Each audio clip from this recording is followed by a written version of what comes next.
bien, c'est Harry Macode pour une nouvelle vidéo sur l'apprentissage du framework Symfony. Donc, nous avons dit précédemment qu'on se posait la question qu'est-ce qu'un bon développeur? Et nous allons tenter d'y répondre.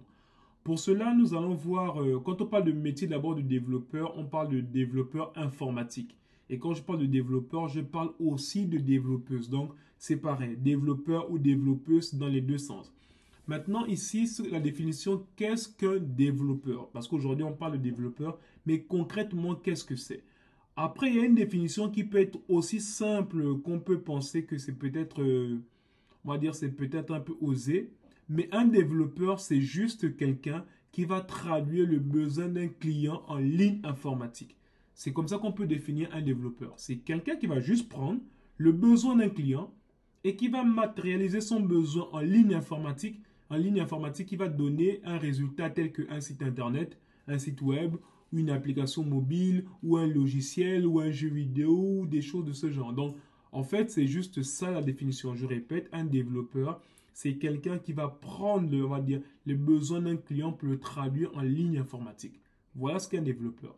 Maintenant, la question qui vient après, c'est où trouve-t-on les développeurs? Les développeurs, on peut les trouver en entreprise, on peut les trouver dans les écoles, on peut les trouver un peu partout, même dans la rue, même dans les maisons, même ceux qui n'ont pas fait d'études peuvent être développeurs. Oui, pour devenir développeur, c'est possible pour tout le monde. On va voir un peu ça par la suite. Maintenant, comment devenir développeur? Moi, pour devenir développeur, je suis passé par une école d'ingénieur. Vous me direz, est-ce qu'il faut forcément passer par une école d'ingénieur pour devenir développeur? Non. Comme je disais, tout le monde peut devenir développeur. Pour devenir développeur, on peut passer par une école d'ingénieur, on peut passer par la faculté, on peut passer par une école d'informatique, on peut passer par des formations de 4, 6, 8 mois et après aller en entreprise et se former. On peut passer par plusieurs moyens. On peut même aussi apprendre sur YouTube depuis la maison. Donc, pour devenir développeur, il y a plusieurs moyens de devenir développeur. Parce que le but, c'est juste de traduire un besoin en ligne informatique. Gardez cette définition-là vraiment dans la tête. On veut juste traduire le besoin en ligne informatique. Donc, pour traduire ça, ce n'est pas forcément une école. L'école, c'est bien, mais on peut l'apprendre de plusieurs manières. Ça dépend des cerveaux et des capacités de tout un chacun. Maintenant, la question qu'on se pose, c'est qui est la principale question de notre vidéo d'aujourd'hui, c'est comment devenir un bon développeur. Parce qu'on peut tous devenir développeurs, mais on ne peut pas forcément tous devenir de bons développeurs. Et donc, pour devenir de bons développeurs, comment faire? La première chose qu'il faut savoir, c'est que il est légitime de se poser ces questions. C'est-à-dire, est-ce que j'ai les capacités?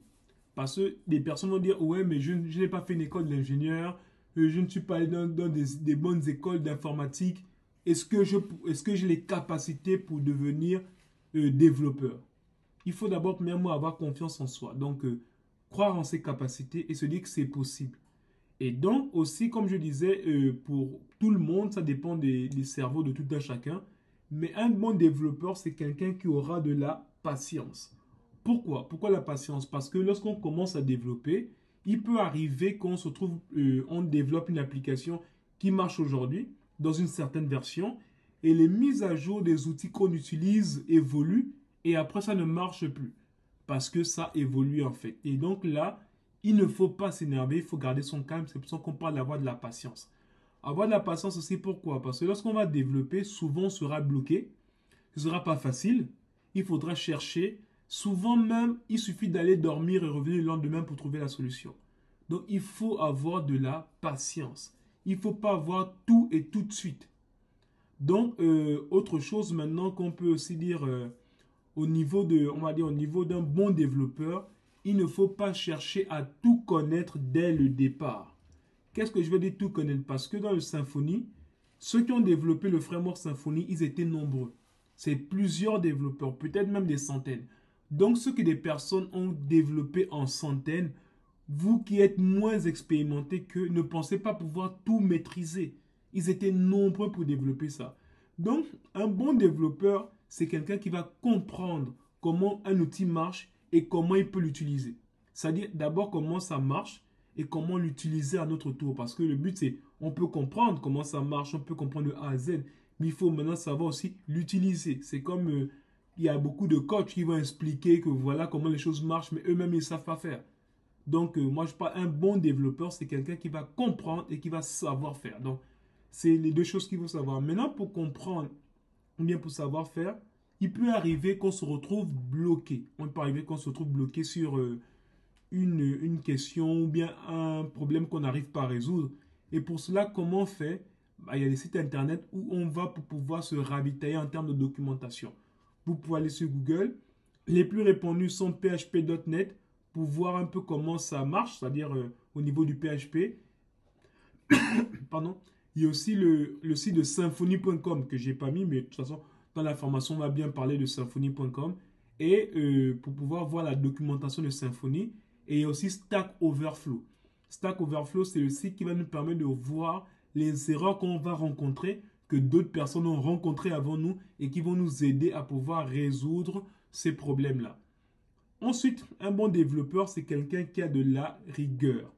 C'est quelqu'un de rigoureux. Parce que quand on dit on fait des études, c'est parce que ceux qui vont faire des études de mathématiques seront rigoureux dans les mathématiques. Parce qu'on sait que pour un signe oublié, pour un mauvais signe à une mauvaise place, tout le résultat est faux.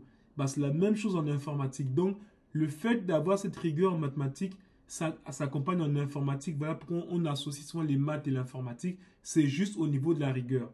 Mais hormis ça, il faut aussi avoir de l'organisation. Donc, il faut prendre le temps de bien comprendre des choses. Il ne faut pas aller à la va-vite.